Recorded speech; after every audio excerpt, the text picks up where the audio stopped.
খাগড়াছড়ির দীঘিনালা উপজেলায় দিন দিন বেড়ে চলছে মাদকের উপদ্রব।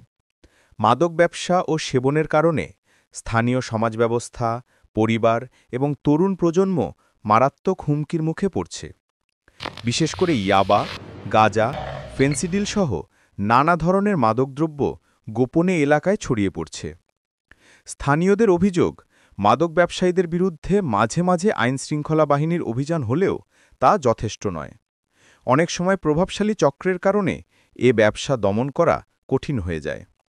এর ফলে অল্পবয়সী তরুণরা নেশায় আসক্ত হয়ে পড়ছে, যা শিক্ষার পরিবেশ নষ্ট করছে এবং সামাজিক অপরাধ বাড়িয়ে তুলছে।